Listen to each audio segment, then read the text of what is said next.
மேலே ஒரு திசை திறந்தே இருக்கிறது.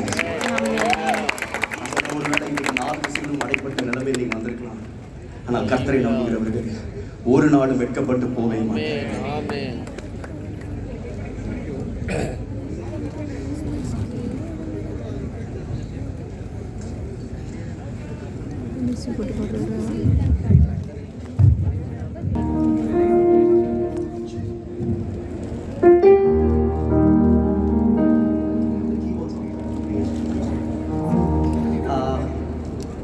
I love this song because the song, the chorus is so beautiful.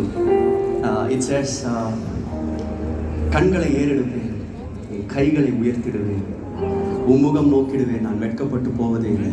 I love that line. கைகளை உயர்த்திடுவேன்.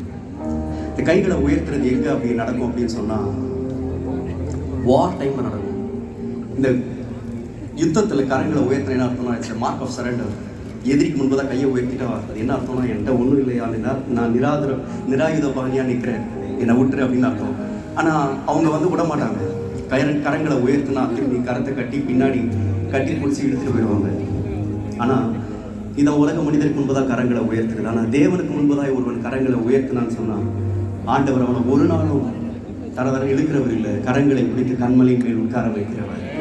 I just want to dedicate this song in memory of my father.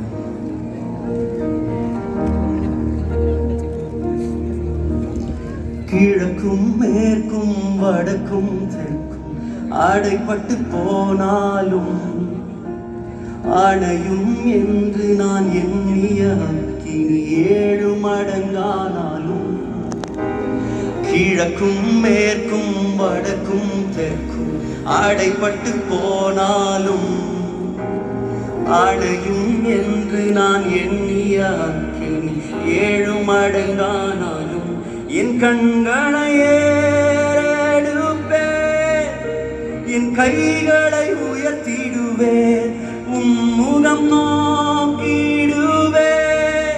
நான் வெட்கப்படுவதில்லை.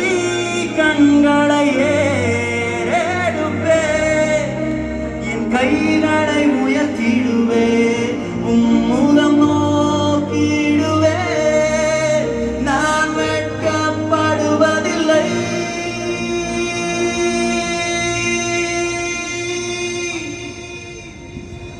வானமும் பூமியும் மாறினாலும் உன் வார்த்தை மாறாதே, காலையும் மாலையும் தாங்கிடும் தேவனின் கரங்கள் தளராதே. வானமும் பூமியும் மாறினாலும் உன் வார்த்தை மாறாதே, காலையும் மாலையும் தாங்கிடும் தேவனின் கரங்கள் தளராதே. என் கண்களையே